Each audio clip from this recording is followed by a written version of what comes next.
कलयुग चल रहा है ना, इसमें तो यही प्रणाली अपनानी पड़ेगी। पहले धाम जाओ, पहले वृंदावन जाओ। अब वृंदावन के जो सुंदर सुंदर घाट हैं वहां पर जाओ, जैसे कि कालीद है। आप लोग वृंदावन जाएंगे तो वृंदावन परिक्रमा लगाएंगे तो रास्ते में पड़ेगा कालीद है, जहां पर भगवान ने कालिया नाग के ऊपर नृत्य किया। तो जब कालीद का दर्शन करो तो ये नहीं आना चाहिए ठाकुर जी ने नृत्य किया, वहां बैठ करके थोड़ी देर चिंतन होना चाहिए। मतलब धाम में तो आ गए, अब धाम में उस स्थान पर बैठ के लीला का चिंतन करो। अब लीला का चिंतन कैसे, सुनो। श्री जयदेव महाप्रभु कहते हैं, बहुत ध्यान से सुनिएगा, यही प्रकल्प बताया है यहां पर सांडिल्य मुनि ने कि धाम जाओ और धाम में जिस स्थान का दर्शन करो वहां उस स्थान पर लीला का अनुभव करो। राधा रमण जी गए हैं तो आप राधा रमण जी को देखो तो आपके सामने झांकी आनी चाहिए कि श्री गोपाल भट्ट जी के शालिग्राम जी थे। गोपाल भट्ट जी बड़े व्याकुल रहते थे। एक दिन उन्होंने निवेदन किया कि नाथ आपके भी नेत्र हो, नासिका हो, होठ हो, कान हो, हाथ हो, पैर हो। और एक दिन उनकी विरह भावना से ये स्वरूप प्रकट हो गया। इस भावना से जब आप उस धाम का दर्शन करोगे तो वो धाम अवस्थित हो जाएगा चित्त में, मतलब लीलात्मक धाम का दर्शन। बहुत ध्यान से सुनिएगा। कालीद है, कालिया विषधारा गंजन जनरंजन जनरंजन। अभी महाप्रभु जगन्नाथ जी अनवसर में चले गए। अगर आप लोगों के घर पे कहीं भी जगन्नाथ जी का स्वरूप हो, जगन्नाथ जी हमारी कथा में रोज जगन्नाथ जी विराजते हैं, आज नहीं आए हैं क्योंकि अगले 15 दिन के लिए जगन्नाथ जी अब अनवसर में हैं। इसलिए किसी के घर पर अगर चित्र भी हो ना जगन्नाथ जी का, तो एक सुंदर वस्त्र पर इत्र लगा के जगन्नाथ जी को धरा दो। अभी 15 दिन दर्शन नहीं करना है जगन्नाथ जी का। महाप्रभु जगन्नाथ अनवसर में है इस वक्त। संतुष्ट मत हो जाओ।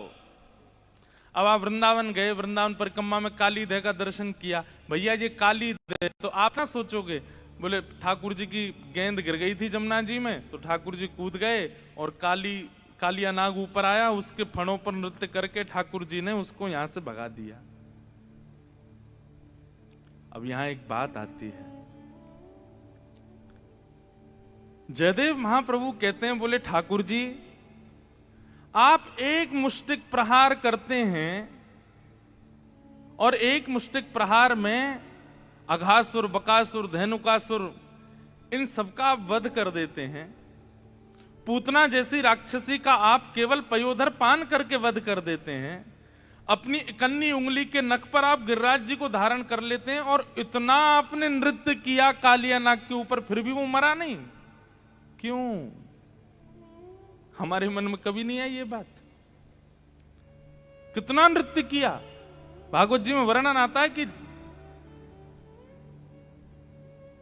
चम चम चम चारण धारत, चम चम चम चारण धारत, बिम बिम बिम बिनती करत, बिम बिम बिम बिनती करत, नाग वधू तारी तांडव, गति मुंडन पर तांडव, गति मुंडन पर तांडव, गति मुंडन पर तांडव, गति मुंडन पर निरतत बनवारी तांडव, गति मुंडन पर तांडव।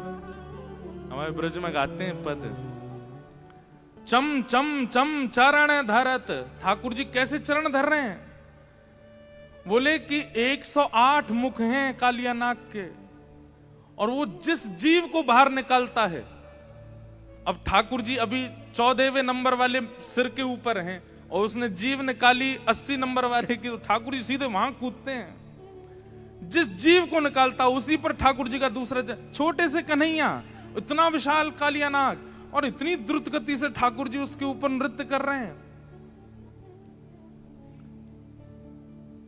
और कहते हैं नृत्य करते करते ठाकुर जी ने जो जो जीव उसने निकाली वो जीव पकड़ ली ठाकुर जी ने। एक पकड़ी, दो पकड़ी, तीन पकड़ी, एक प्रकार से जैसे एक रथ हाँकने वाला रस्सी पकड़ लेता है, ऐसे ठाकुर जी ने समस्त जीव पकड़ ली कालिया नाग की। रक्त मंडित हो गया उसका मुख, लेकिन मरा नहीं। ठाकुर जी आपने कालिया नाग को क्यों नहीं मारा? और फिर जयदेव महाप्रभु कहते हैं जन रंजन ए। कालिया नाग पर जब ठाकुर जी नृत्य कर रहे थे तो जयदेव महाप्रभु कहते हैं कि यहां पर जनरंजन हो रहा था। जनरंजन मतलब सब खुश हो रहे थे। भागवत जी में तो कह रहे हैं सब रो रहे थे। यशोदा मैया रो रही है, सब ब्रजवासी रो रहे हैं, सब घबरा रहे हैं। बोले अरे लाला नीचे उतर जा, जी सांप है खा जाएगो। ठाकुर जी मेरे दो संशय दूर करिए। बोले क्या? बोले पहला संशय तो ये कि कालिया नाग मरा क्यों नहीं इतना नृत्य करने के बाद भी, और दूसरी बात यहां किसका रंजन आप कर रहे थे? आहा। तब जयदेव महाप्रभु कहते हैं, बोले जय जय मेरे मन में एक कथा आई है। ठाकुर जी बोले कौन सी कथा? बोले मेरे मन में ऐसा भाव आया कि कालिया नाग पर नृत्य करने से 2 दिन पहले आप किशोरी जी से निकुंज में मिले थे और वहां आपने किशोरी जी से प्रार्थना करी थी, हे श्यामाजू आप बहुत बढ़िया नृत्य करो, मुंह को भी करनो सिखाए दो। तो किशोरी जी ने आपको 2 दिन पहले नृत्य करना सिखाया था। अब जब नृत्य सिखा देते हैं गुरुजन तो फिर कहते हैं करके दिखाओ। तो आपने कहा, बोले हे श्यामाजू यहां नहीं दिखाऊंगा। बोले तो कब दिखाओ? बोले सुंदर मंच मिलेगा वहां दिखाऊंगा।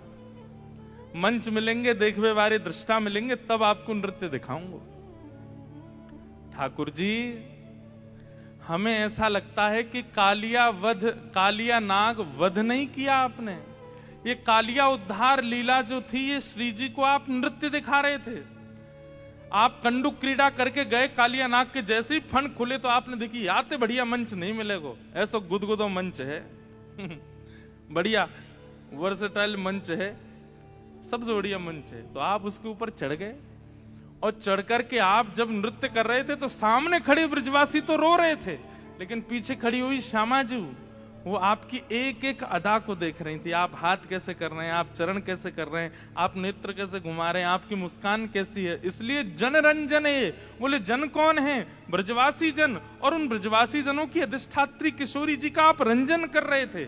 इसलिए आपने कालिया नाग का वध नहीं किया। क्यों? क्योंकि उसके माध्यम से आपने श्री जी को प्रसन्न किया। जगन्नाथ महाप्रभु बोले इतनी गहराई में तुम ही सोच सकते हो जयदेव, और किसी की बस की बात नहीं है। और एक बात कहते हैं, बोले क्या? बोले सत्य कह रहे हो, यही बात है। हम किशोरी जी को नृत्य करके दिखा रहे हैं, इसलिए हमने कालिया नाग का वध नहीं किया। सामने खड़े हुए ब्रजवासी तो माध्यम हैं, पर वो नृत्य तो किशोरी जी के लिए। और भाई कोई राक्षस मिल गया, कोई दैत्य मिल गया, ठाकुर जी नाचेंगे वहां पे? नाचते थोड़ी युद्ध करते हैं, पर कालिया नाग पे नृत्य कर रहे हैं। इसका मतलब क्या है? किशोरी जी को दिखा रहे हैं, किशोरी जी के लिए। अब देखो ये क्या है, लीला हमें केवल इतनी पता है कि ठाकुर जी कालिया नाग के पास गए और उसके ऊपर कूद करके ठाकुर जी ने उसको भगा दिया। लेकिन अब इस लीला का विस्तार जयदेव महाप्रभु ने कर दिया। बोले असली बात तो ये है। ये कैसे हुआ? धाम जाओ और धाम में जिस स्थान पर बैठो वहां की जितनी आपको कथा पता है उतनी कथा चित्त में विराजमान करके अब उस लीला का चिंतन करो। और चिंतन करते हुए जब आप अनुसंधान करेंगे और चिंतन करेंगे तो क्या होगा? वो लीला जितनी पता है उससे अधिक आपको अनुभव होने लग जाएगी। तो धाम, लीला, और फिर धाम और लीला के दोनों के संबंध से तीसरा क्या प्राप्त होगा? बोले रूप, ठाकुर जी का रूप। तीनों प्राप्त हो जाएंगे। वज्रनाभ तुम्हारे लिए अब यही उपदेश है क्या कि तुम जाओ और ब्रजमंडल में मैं तुम्हें बताऊंगा कहां राधा कुंड है, कहां कृष्ण कुंड है, कहां ठाकुर जी की खिरक है, कहां नंदगांव है, कहां बरसाना है, कहां कोकिलावन है, कहां वंशीवट है, कहां केसी घाट है। ये सब मैं तुम्हें बताऊंगा। तुम बस उन जगह पर जाना और जाकर के सुंदर भगवान की लीला कथामृत चिंतन करके उस स्थान का उद्धार, उस स्थान का पुनरावृत्ति करना, उसका पुनः खोज करना। धाम लीला इन दोनों का तुम चिंतन करना, तुम्हारे मानसी में रूप दिखने लगेगा। फिर तुम नहीं कहोगे कि इस ब्रज में कोई नहीं है, तुमको जहां देखोगे वहां लीलाओं का अनुभव होने लग जाएगा। अब वज्रनाभ के पास तो एक बाधा थी, क्या कि वज्रनाभ के लिए व्रज प्रकट नहीं है, उसको सांडिल्य मुनि से आज्ञा लेकर के जाना है और जाकर के फिर अनुभव करना है। पर हमारे लिए तो व्रज प्रकट है, हमें पता है राधा कुंड कहां है, हमें पता है कृष्ण कुंड कहां है, हमें पता है केसी घाट कहां है, हमें पता है वंशीवट कहां है, हमें पता है सेवा कुंज कहां है, पर वज्रनाभ को नहीं पता। तो सांडिल्य मुनि बैठ करके उसको कथा सुना रहे हैं और कथा सुनाते हुए फिर उसको सब बता रहे हैं, वहां केसी घाट है, वहां पर वंशीवट है, उधर कृष्ण कुंड है, उधर श्याम कुंड है, इधर ये स्थान है, इधर ये स्थान, यहां पे ये लीला हुई, यहां पे ये लीला हुई। सीधी बात, भगवान का अनुभव करना है, भगवान की लीला को प्रेम दृष्टि से देखना है, तो उसके लिए सबसे पहले धाम और धाम में जाकर के लीला का स्मरण करना पड़ेगा, तभी हो पाएगा।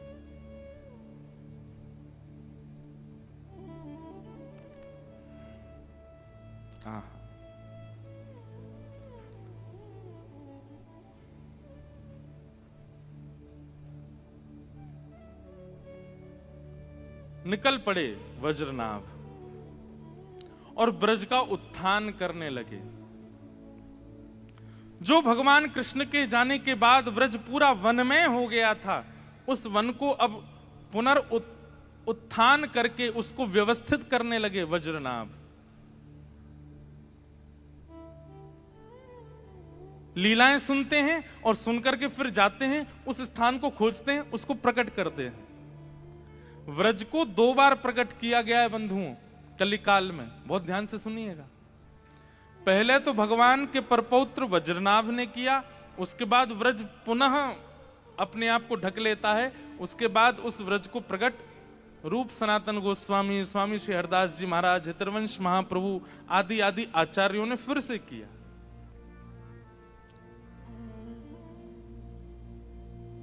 आहा, एक दिन वज्रनाभ बैठे थे, सांडिल्य मुनि ने कहा, वज्रनाभ अब तुम्हें अनुभव होता है ठाकुर जी की लीला का, अब तुम्हें क्या दिखाई देता है वृंदावन में?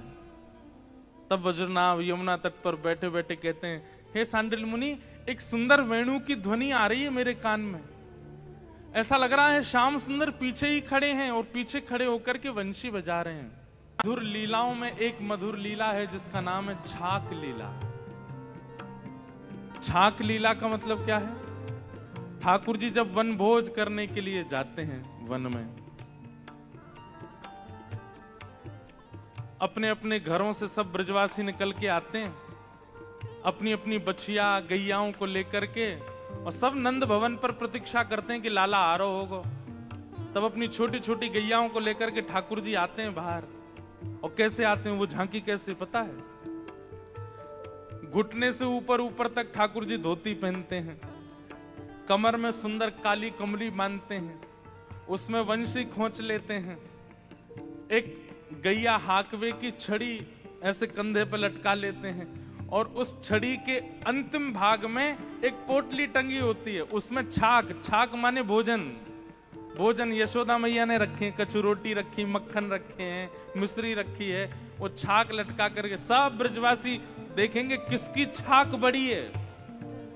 मतलब छड़ी पर टंगे भय जो अंतिम भाग में जो वस्त्र हैं वो कौन को बड़ो है, कभी मधुमंगल को बड़ो है, कभी श्रीदाम जा को बड़ो होवे, सब कहें लाला आज तो या की छाक ज्यादा बड़ी लग रही है, यही की पामेंगे सब लोग।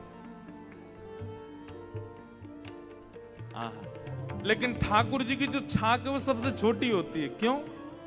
क्योंकि ठाकुर जी अपने भवन में नहीं पाते, ठाकुर जी सबके भवन का पाते हैं, सबका पाते हैं। गौचारण करने के लिए जब जाते हैं तो गैया तो चढ़ती रहती हैं और वहां सब ब्रजवासी गोप ग्वाल घेर करके बैठ जाते हैं, मध्य में ठाकुर जी।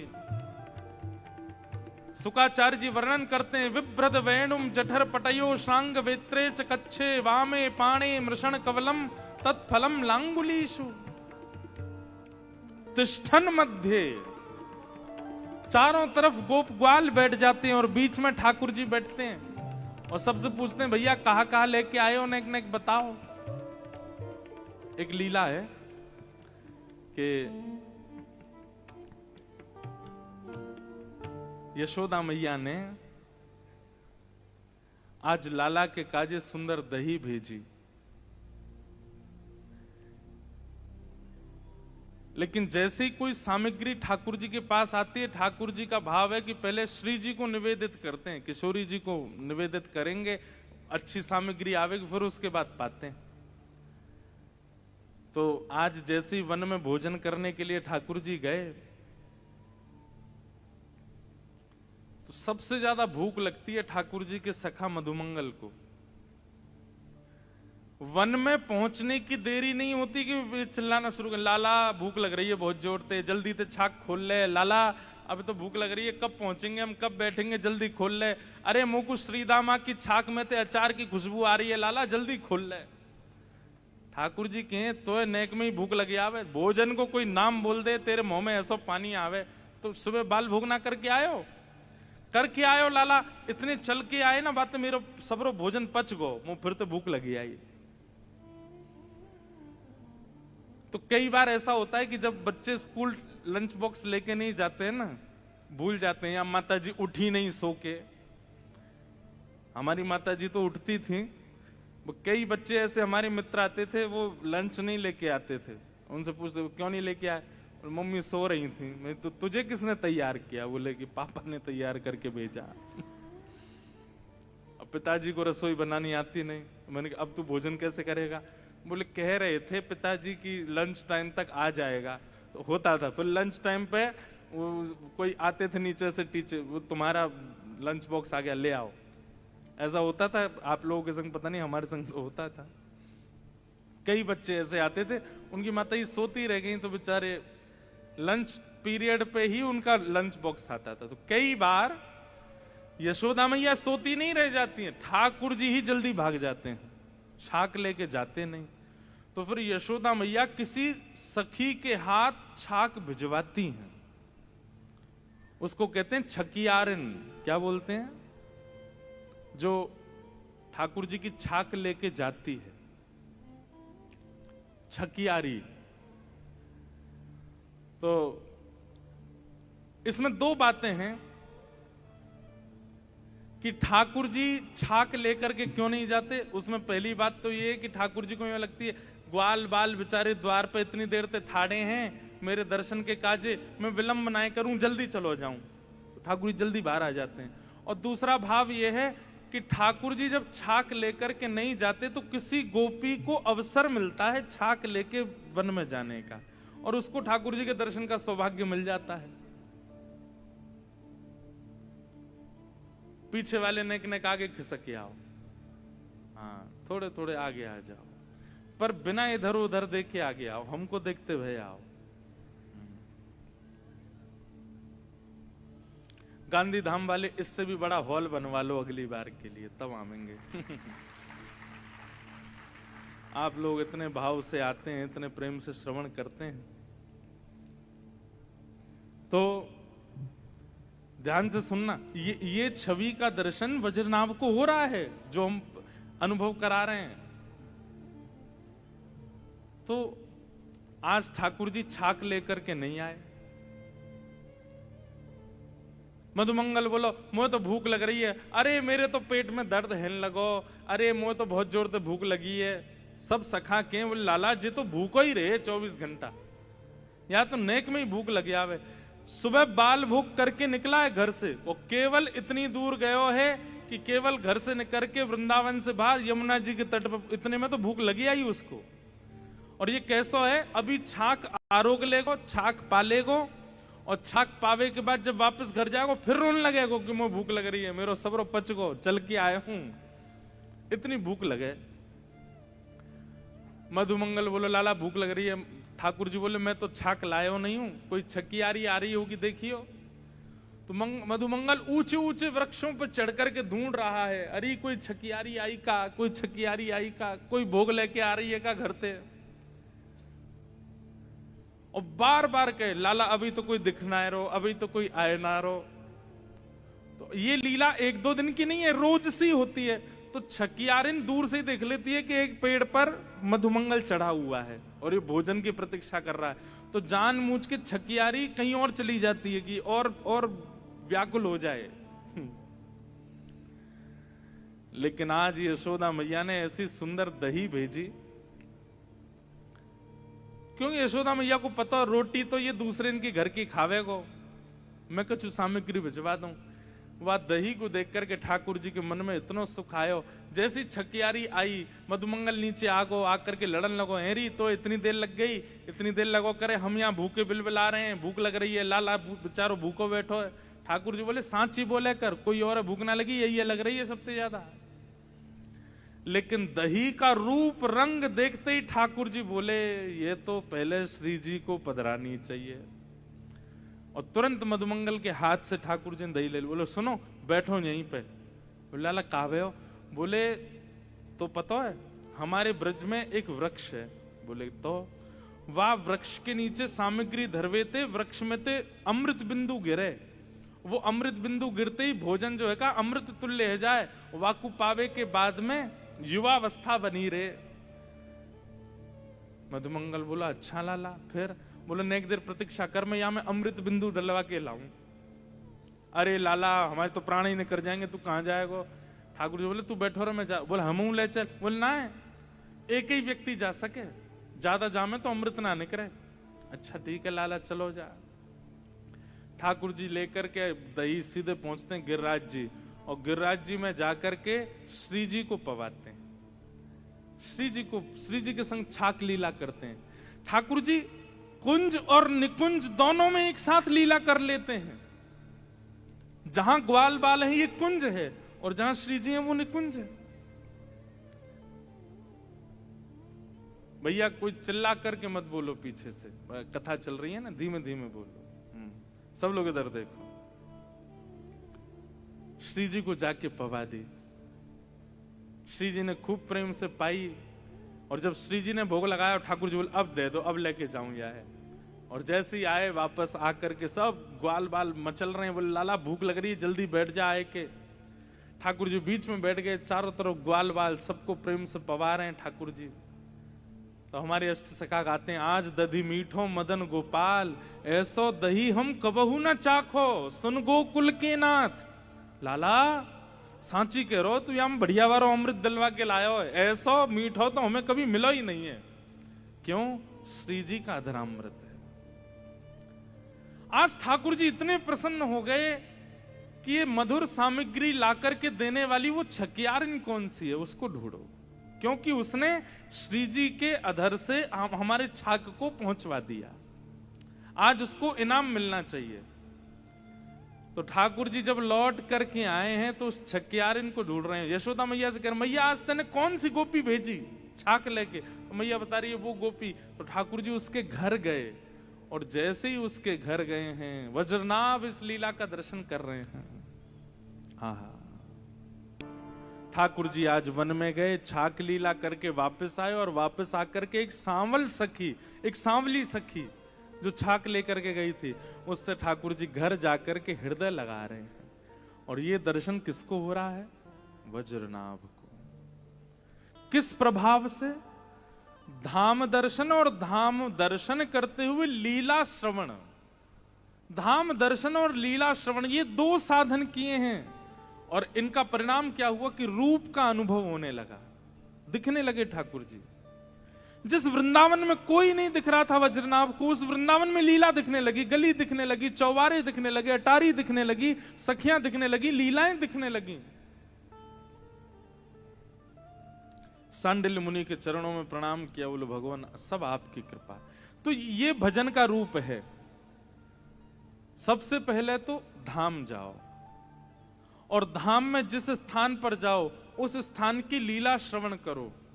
आप गोवर्धन गए हैं परिक्रमा लगाने, लेकिन गिरिराज जी की लीला नहीं सुनेंगे तो परिक्रमा का कोई फल नहीं मिलेगा। फल तो मिल जाएगा, लेकिन फल चाहते हो वो बात अलग है, पर प्रेमी लोग फल नहीं चाहते। प्रेमी लोग तो केवल प्रेम आस्वादन चाहते हैं। तो इसलिए गिरिराज की कोई लीला सुन करो वहां बैठ करके। राधा कुंड गए तो राधा कुंड की लीला सुनो, कृष्ण कुंड गए तो वहां की लीला सुनो, नंदगांव गए तो वहां की लीला सुनो।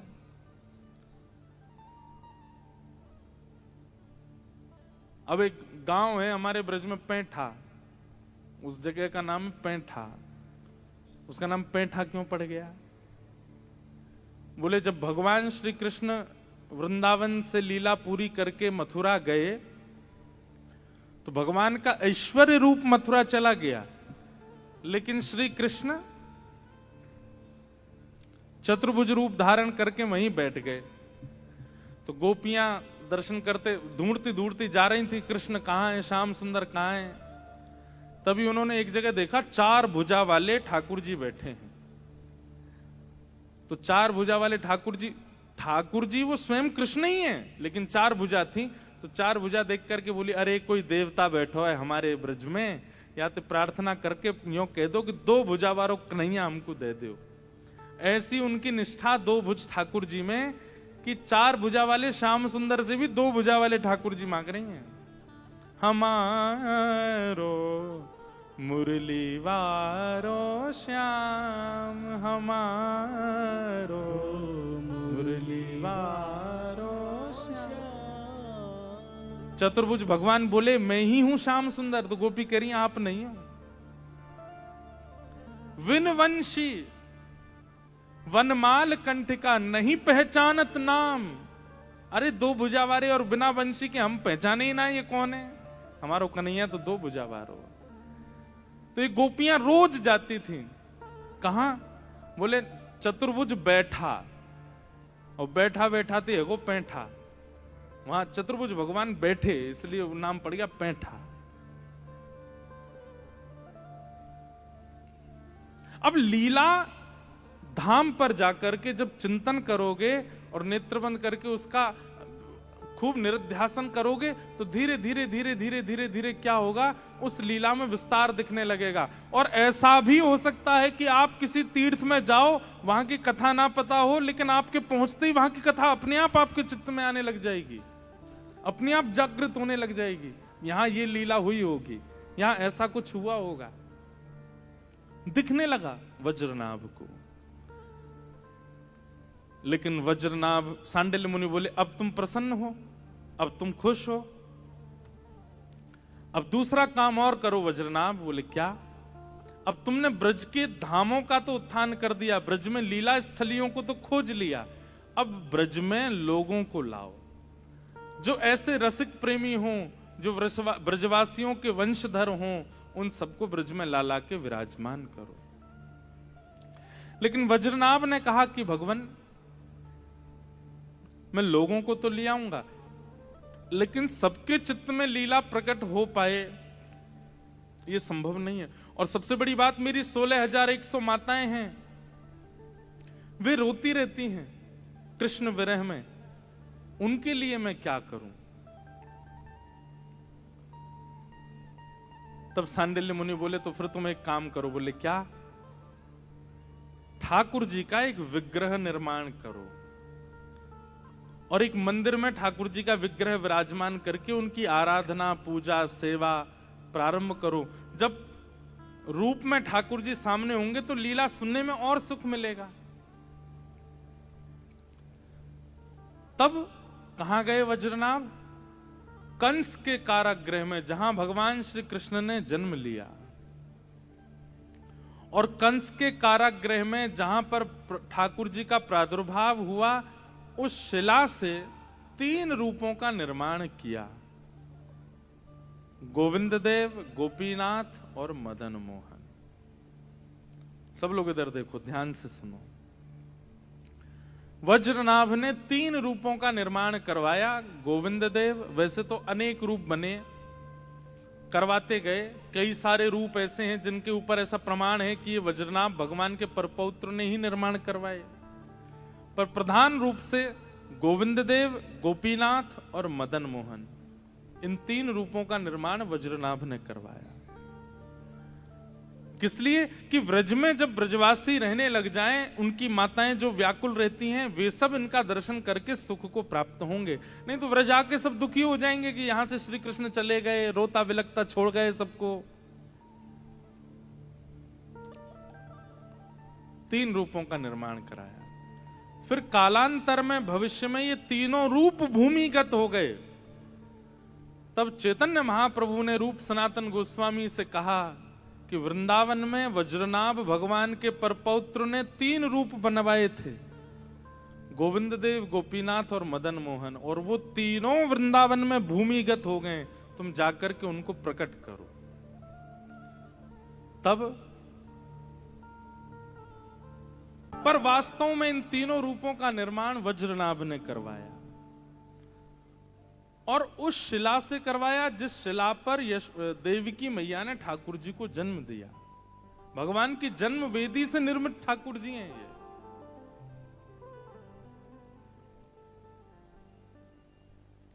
लेकिन वास्तव में इनका निर्माण वज्रनाभ ने किया। तो देखो,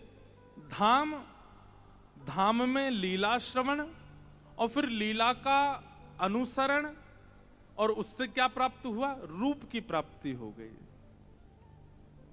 क्योंकि अभी कलिकाल में जब तक धाम, लीला, रूप तीनों नहीं आएंगे चित्त में, तब तक नाम फल प्रदायक नहीं होगा। तब तक नाम आप कितना भी जपते रहो, उस नाम से लाभ नहीं होगा। नाम से लाभ तो तभी होगा जब ये द्वापर में, ये त्रेता में, ये सतयुग में संभव था कि ठाकुर जी का नाम प्रथम ले लिया गया और फिर उसके बाद लीला प्रकट हो गई, धाम प्रकट हो गया, आदि आदि। पर अभी समय बदल गया। अभी पहले धाम, लीला, रूप, उसके बाद नाम। कई लोग नाम आश्रय पहले ले लेते हैं, अच्छी बात है, उसमें बुराई नहीं है। अगर आप नाम, रूप, लीला, धाम भी चलोगे तो भी कोई दिक्कत नहीं है। लेकिन फिर भी जैसे कहते हैं ना कि दवाई भोजन के बाद लेनी चाहिए, पेट में गर्मी नहीं बनती। आपको भोजन से पहले ले लें तो भाई रोग तो दूर करेगी, लेकिन गर्मी बनने का और साइड इफेक्ट होने का थोड़ा चांस बढ़ जाता है। तो हम तो यही रिकमेंड करते हैं कि सबसे पहले धाम और लीला, इन दोनों पर जितना हो सके चिंतन करो।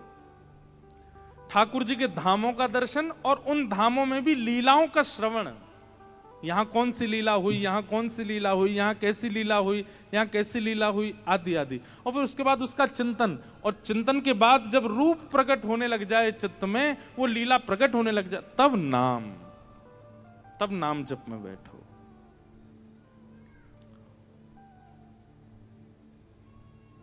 वज्रनाभ को लीलाएं दिखने लगी, अब रूप भी प्रकट कर दिया। अब वज्रनाभ एकांत में यमुना जी के तट पर बैठ करके खूब नाम करते हैं। लेकिन जो 16,100 माताएं साथ में आई थीं द्वारिका से, वे अभी भी विचलित हैं। उनका कल्याण कैसे हो? तब वे 16,100 माताएं एक दिन मन में बात करती हैं कि हमारी जो 8 बड़ी बहनें थीं, मतलब भगवान की 16,108 पत्नियां हैं, जिनमें से 8 भगवान के साथ जा चुकी हैं, 16,100 बच्ची हैं। तो ये आपस में चर्चा करती हैं कि हमारी जो 8 बड़ी बहनें थीं भगवान की अष्ट पटरानियां, उनमें से एक पटरानी जल के रूप में यमुना जी के रूप में बह रही हैं वृंदावन में, चलो उनके पास चलते हैं। और तब भगवान की 16,100 राजकुमारियां यमुना तट पर जाती हैं।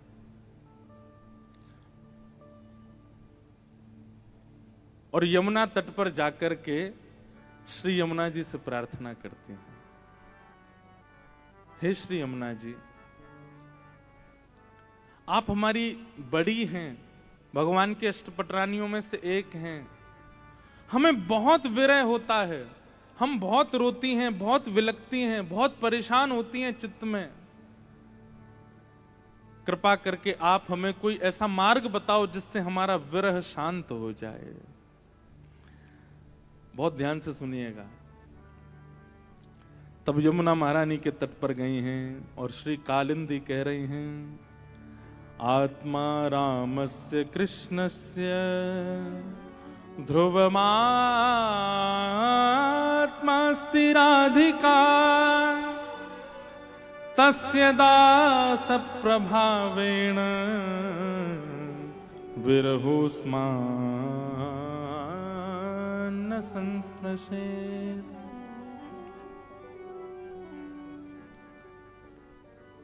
बहुत ध्यान से सुन।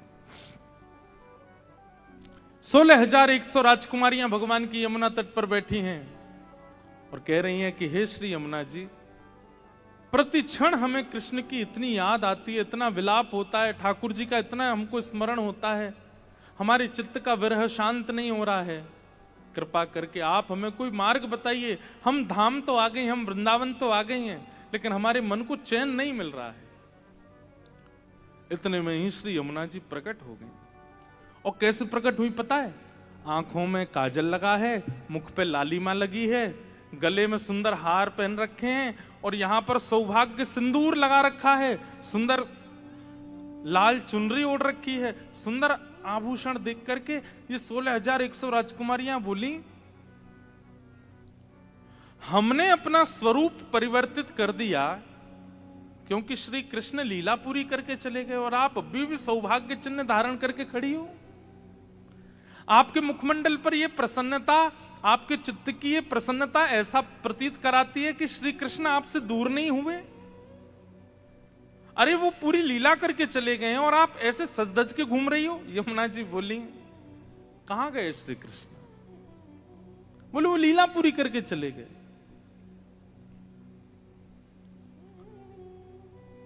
हम इतनी विरह कातर हो रही हैं, आप इतनी प्रसन्न कैसे हो? यमुना जी बोली, मैं जो कहूं उसको भली भांति समझना। बोले क्या? बोले व्यक्ति अपनी वस्तु से दूर होता है लेकिन अपने अंग प्रत्यंग से दूर कभी नहीं होता। आप स्कूल गए, टीचर ने कहा होमवर्क किया तो आपने बोल दिया कॉपी घर भूल आए। लेकिन कभी आप ऐसा कहते हो, टीचर बोले हाँ भाई आज एग्जाम है, आज तुम बुद्धि भूल आए घर पे, कैसे करें? बुद्धि नहीं भूल सकते आप। या फिर आप ऐसा कहो कि मैं लिखूंगा कैसे, मैं तो हाथ घर छोड़ के आया हूं, हाथ तो संग ही है।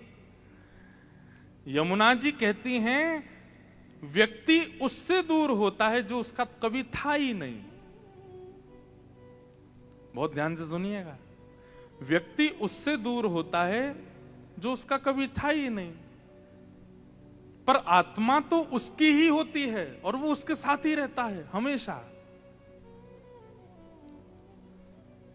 तुम सब और सब द्वारिका के लोग और ये सब पृथ्वी के लोग ये श्री कृष्ण के कभी थे ही नहीं, इसलिए तुम लोगों को वियोग लग रहा है, तुम लोगों को वियोग का अनुभव हो रहा है। पर ये व्रज, ये वृंदावन और इस वृंदावन के अधिष्ठात्री श्री किशोरी जी राधा रानी, ये तो कृष्ण की आत्मा है। कि आत्मा रामस्य कृष्णस्य ध्रुवमास्माति राधिका तस्य दास प्रभावेण विरहोस्मान् संस्पृशेत्। यमुना जी कहती हैं श्री राधा रानी तो कृष्ण की आधा हैं। आधा मतलब आधार। श्री कृष्ण का अंग श्री किशोरी जी हैं, श्री कृष्ण की आत्मा श्री किशोरी जी हैं, श्री कृष्ण की श्वास श्री किशोरी जी हैं। वास्तव में द्वारिका लीला, मथुरा लीला और 16,108 विवाह, यहां कृष्ण ने हमको, हम उनके थे नहीं, हमको स्वीकार किया।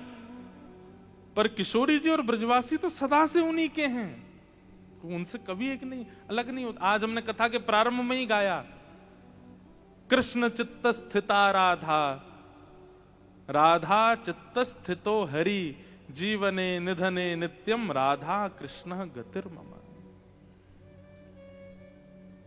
श्री किशोरी जी अलग थोड़ी हैं ठाकुर जी से, और मैं उनकी दासी हूं, मैं किशोरी जी की दासी हूं, और उनके दासत्व का यह प्रभाव है कि विरहोस्मान न संस्पृशेत, मुझे विरह नहीं होता, मुझे व्याकुलता नहीं होती। और व्याकुल विरही वो होता है जिसकी वस्तु खो जाए, और प्रसन्न वो होता है जिसकी वस्तु साथ रहे। मैं किशोरी जी की दासत्व में रहती हूं, और किशोरी जी के दासत्व में रहने के कारण मुझे श्री कृष्ण हमेशा समीप दिखते हैं। और जब मेरे प्रियतम मेरे समीप है तो मैं सौभाग्य क्यों ना धारण करूं, मैं श्रृंगार क्यों ना करूं।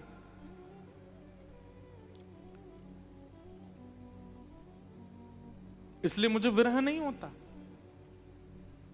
और मैं आप लोगों से भी यही निवेदन करूंगी, आप 16,100 अब ब्रज वृंदावन आ गई हो, अब श्री किशोरी जी की शरण ग्रहण कर लो। अब ठाकुर जी को मत ढूंढो। द्वारिका में ठाकुर जी को ढूंढना था, गुजरात में ठाकुर जी को ढूंढना था, कुरुक्षेत्र में ठाकुर जी को ढूंढना था, महाभारत में श्री कृष्ण को ढूंढना था। अब ब्रज वृंदावन आ गए हो, अब तो किशोरी जी की शरण में जाओ। तस्य दास प्रभावेण विरहोस्मान न संस्पृशेत, उनके दासत्व से तुम्हारे चित्त का विरह शांत हो जाएगा।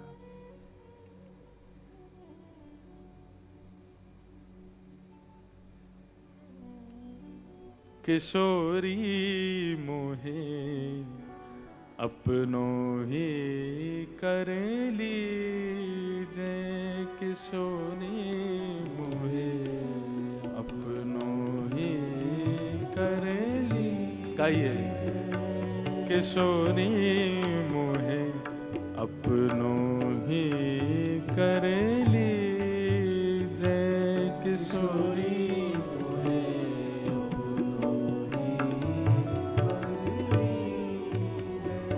अरे कृष्णदास भक्त की कथा हमने कई बार सुनाई है अपनी कथाओं में।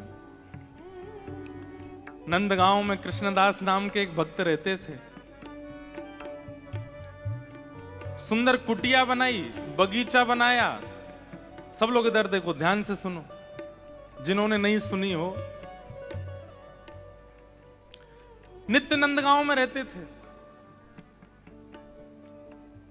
और उन्होंने कथा में सुना कि महाभारत के प्रसंग में ऐसा आता है कि 12 वर्ष तक यदि व्यक्ति 365 दिन हर वर्ष लगभग 12 वर्षों तक बेनागा यदि किसी एक नियम का पालन करे तो उस नियम से उसको सिद्धि प्राप्त हो जाएगी। वो जो चाहेगा उसको मिल जाएगा 12 वर्षों बाद। बस याद रहे कि 12 वर्षों में एक दिन भी वो नियम का नागा नहीं होना चाहिए। कृष्णदास जी ने नियम धारण कर लिया, बोले रोज माला बना के पहनाऊंगा ठाकुर जी को, और मेरी एक ही अभिलाषा है कि 12 वर्ष तक मैं माला पहनाऊं इनको, और 13वें वर्ष का जब पहला दिन आवे तो ये पहनने आवे माला मेरे पास, मैं नहीं जाऊंगा इनके पास।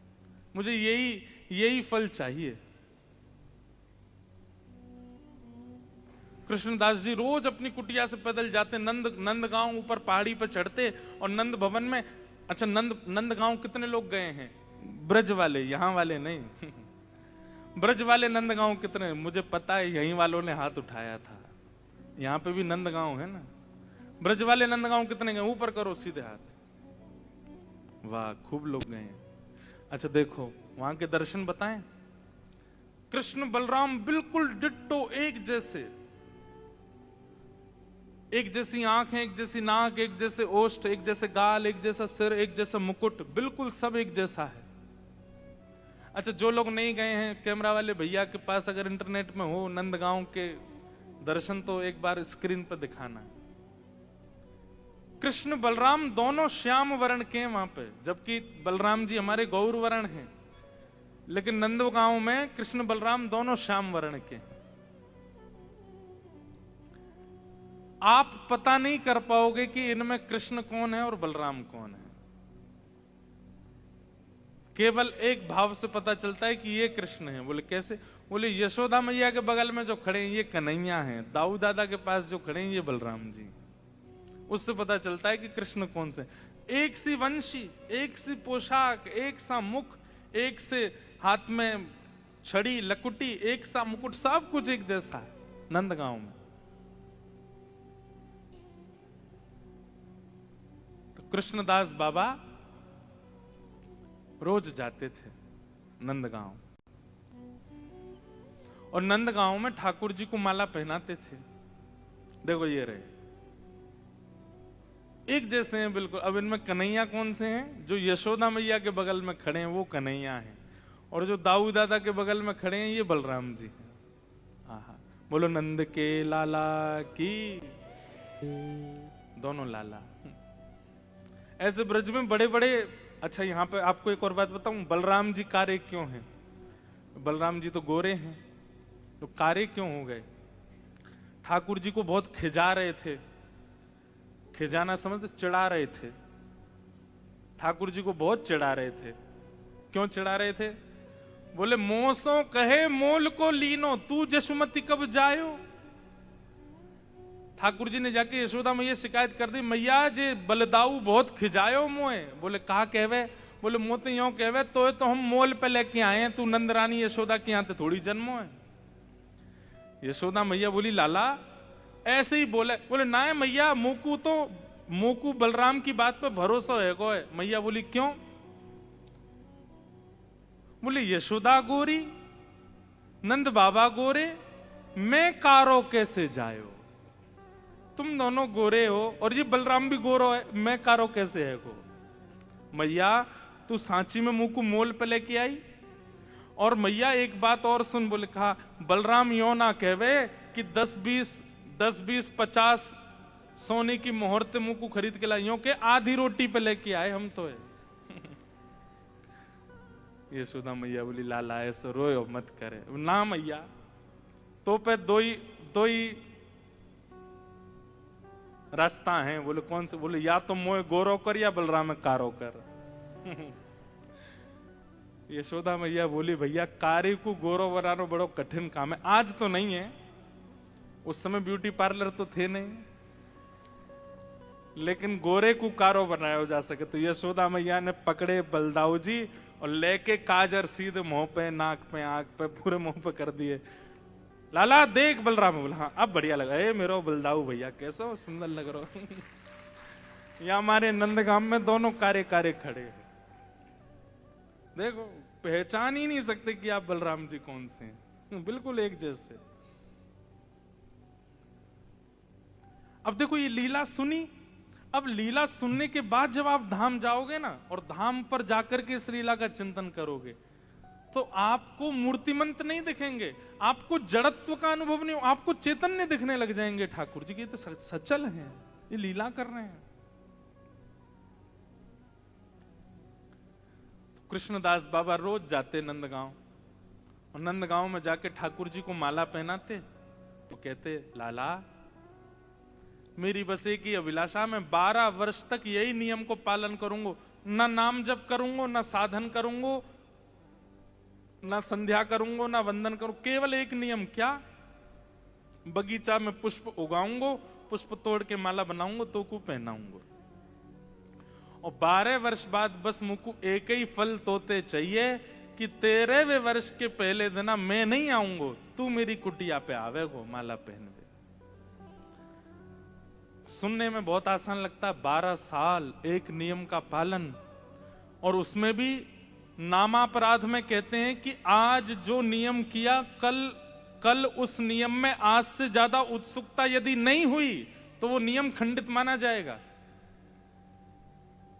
इसलिए भैया हम तो ब्रजवासी हैं, ज्यादा नियम फियम पाले ही ना है जीवन में, क्योंकि नियम से रहने लग जाओगे तो नियम में तो बड़े नियम का ये रूप है कि आज आप मान लीजिए कि आपने आज 11 माला की नाम जप की, और कल अगर आपने 12 माला नहीं की तो आज की 11 माला खंडित हो जाएंगी। नियम में तो वृद्धि होनी चाहिए।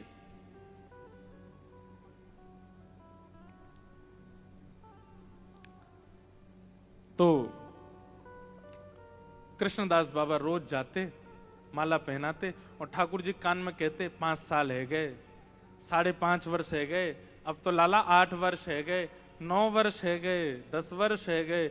इस बीच में कितने बीमार कृष्णदास बाबा पड़े, कितनी बार उनके पैरों में छाले पड़े, धूप होती, ताप होता, बारिश होती, कितनी विपत्तियां आती, लेकिन वो ठाकुर जी की सेवा को छोड़ते नहीं, ठाकुर जी की सेवा को विश्राम नहीं देते।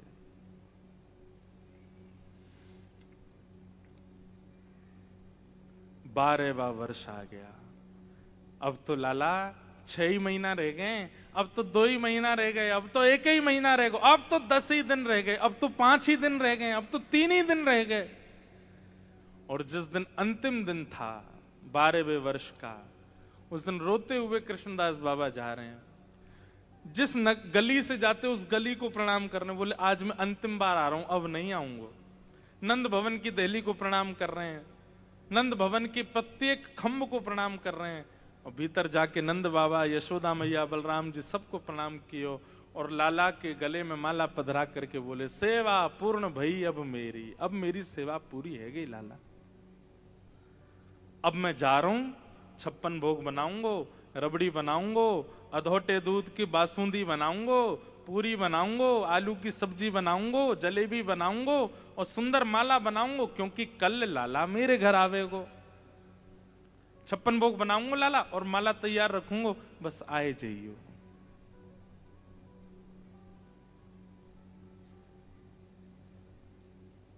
कह करके चले गए। भावुक हो गए कृष्णदास बाबा। लौट करके अपनी कुटिया पर आए, खूब सुंदर रज रज के 56 भोग बनाए हैं, अपने 12 साल की सेवा की स्मृति महोत्सव मना रहे हैं, आनंद में नाचते नाचते, कभी खीर बना रहे हैं, कभी कल तो मेरे घर ठाकुर जी आएंगे।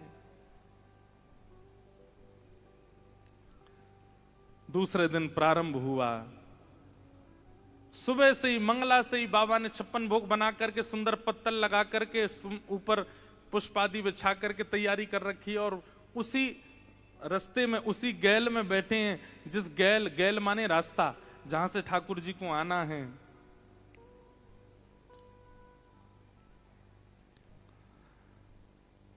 सुबह से मंगला से श्रृंगार तक की स्थिति आ गई। आज के अनुभव से बताएं तो 9 बज गए, लेकिन ठाकुर जी नहीं आए। राजभोग का समय हो गया, लेकिन ठाकुर जी नहीं आए, मतलब आज के 12 साढ़े 12 बज गए, नहीं आए। कृष्णदास बाबा कह रहे हैं अभी राजभोग आरोगो को, अब आमेंगे, अब गैया चरावे निकलेंगे, अब आमेंगे। आज के समय के अनुसार 4 बज गए शाम के, लेकिन ठाकुर जी नहीं आए। बोले गैया चरा के लौटेंगे, अब आमेंगे। शाम के 6 बज गए, ठाकुर जी नहीं आए। गौधोली बेला निकल गई, ठाकुर जी की आरती होने लगी मंदिर में। बोले है सके लाला रात को भोजन करके और सब नंद बाबा आदि सब सो जाएंगे, तब आवेंगे। मंदिर के शयन हो गए, ठाकुर जी नहीं आए। अर्धरात्रि का समय हो गया, ठाकुर जी आए ही नहीं। और जब ठाकुर जी नहीं आए, 13वें वर्ष का पहला दिन निकल रहा है, विश्राम होने वाला है, 24 घंटे पूरे होने वाले हैं। कृष्णदास बाबा बोले गलती मेरी है। अरे इतनी कथान में सुनी मैंने कि ये तो छलिया है, ये तो कपटी है, ये तो वचन को पक्को नहीं है, फिर भी आके भरोसे बैठो रहे हो, मैं आश लगाए बैठो रहे हो कि आवेगो आवेगो। अरे या की आश लगाए बैठी रही यशोदा मैया, या की आश लगाए बैठी रही सब ब्रज की गोपी, परसों की कह के गए हो, आए हो नहीं लौट करके। और मैं जानते भय भी कि ये विश्वास को पात्र नहीं है, या के काज प्रतीक्षा कर रहा हूं। सारे 56 भोग बाहर निकाल लिए, पोटली बना करके रख ली, अपनी पूरी कुटिया तोड़ दी बाबा ने। बोले अब नहीं रहूंगा यहां पे।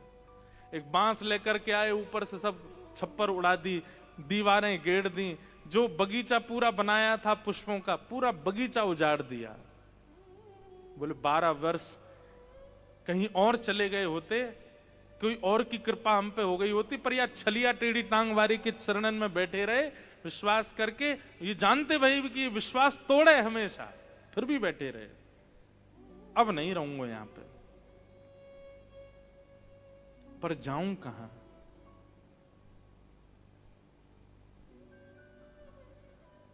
जाऊं कहां तज चरण तुम्हारे, 12 वर्षों में नेह इतना हो चुका है ठाकुर जी से, अब जाऊं कहां, मेरा कोई तो है नहीं संसार में।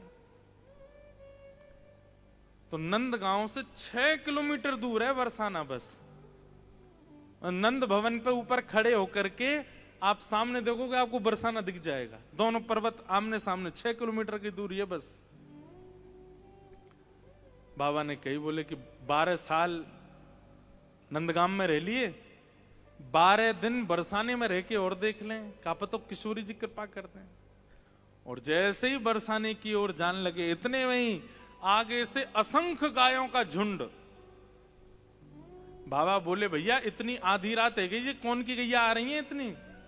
और गैया चलती जा रही हैं, चलती जा रही हैं, चलती जा रही हैं। 1 मिनट है गो, 10 मिनट है गए, 15 मिनट है गए, 20 मिनट, 1 घंटा है गए, गैया खत्म ही नहीं है रही, चलती जा रही हैं, इतनी गैया। बोले, भैया गैया आ रही है कि सुनामी आ रही है, इतनी गैया? इतने में ही पीछे एक ग्वारिया, बढ़िया सुंदर, दोनों छड़ीन पे हाथ टांगे, मचल तो भयो आरो है। बाबा ने कही, ओ भैया ग्वारिया ने सुनियो। हाँ बाबा, कहा बात है? कौन की गैया है भैया ये? वही तो नंद भवन की गैया है। बोले, इतनी रात? बोले, पूरे दिन चरे ना, रात में ही लौट, 9 लाख है गैया। बोले, अच्छा, कब तक निकलेंगी गैलते? बोले, अभी तो बाबा 2-4 घंटा लग जाएंगे, बहुत सारी हैं, 9 लाख हैं, यहीं बैठ जाओ थोड़ी देर। बाबा बैठ गए। बोले, सुबह तो हमने तो कुछ खाया भी नहीं, भूखे प्यासे बैठे हैं। ग्वारिया बोले, बाबा ये पोटली में तो सुगंधी सी आ रही है देसी घी की, या खोल ले हो, न तुम पा लो न हमू दे दो। बाबा ने जैसी पोटली खोली, बैठ करके पान लगे। बोले, ले तू भी ले ले कछु। तो ग्वारिया बोलो, मेरे हाथ में तो गोबर लगो बाबा, मैं तो ले ना सकूं, एक काम करो ना, तुम अपने हाथ से ही पवाए दो। कृष्णदास बाबा बोलो, हम बे नंदगाम को ही होगा तू भी, या न 12 साल सेवा कराई और तुम वही कराओगे, और तो कछु आवे ना, आ इतकुआ। ग्वारिया पास गयो। अब बाबा स्वयं पामे और फिर थोड़ा सा अपने हाथ से वाकू पवा में, पाते पाते ग्वारिया के नेत्र सजल है गए। कृष्णदास बाबा बोले, भैया तेरे नेत्रन में आंसू काई को आ रहे हैं, कौन को याद करके रो रो, का है गो? ग्वारिया बोलो, बाबा 12 साल में एक भी दिना बिना माला के मैं नहीं रहे हो, लेकिन आज सवेरे ते शाम है गई, मुझको कोई ने माला नहीं पहनाई, मैं प्रतीक्षा कर रहा हूं। माला को नाम सुनते ही बाबा बोले, कन्हैया। और ये कहते ही तुरंत ठाकुर जी को त्रिभंग ललित स्वरूप प्रकट है गए, और प्रकट होकर के बोले, बाबा लाओ प्रसाद तो मैंने पा लियो, अब माला धराए दो। एक बात समझ में आई, ठाकुर जी सीधे सीधे तो कभी काम करते ही नहीं हैं।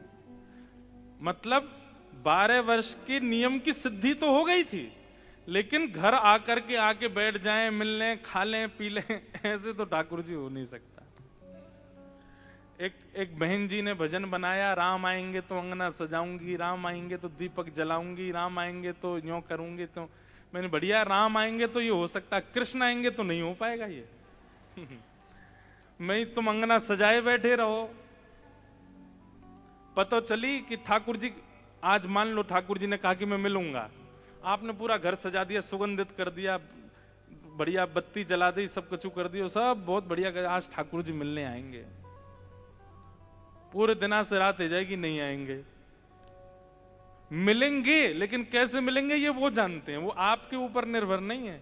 और फिर पता चली, कहा भयो जल्दी जल्दी में कुछ सामान इधर उधर कर रहे थे, पांव रिपट गया, पैर टूट गया, गिर गए, हॉस्पिटलाइज करने के लिए हॉस्पिटल ले गए, वहां पे जाके प्लास्टर लगाया, प्लास्टर लगा करके जैसे हॉस्पिटल से बाहर निकले, मार्ग से लौट के आ रहे थे, घबराहट सी हुई, आपने कहीं यहीं रोक दो गाड़ी, बाहर बैठ गए, वहीं आकर के कहो तो श्याम सुंदर ऐसे मिल जाए, हाथ पांव तोड़ के मिलेंगे, गेर के मिलेंगे, उल्टे सीधे करके मिलेंगे, लेकिन सीधे सीधे नहीं मिलेंगे। इसलिए श्री कृष्ण मिलन की योजना अपने चित्त में मत बनाना, क्योंकि आपकी योजना फेल होने वाली हो तो वो बनाते हैं योजना, वो चाहेंगे, आप तो बस यूं कहते जैसे चाहो मिल लो, हाथ पामन को सलामत रखियो बस।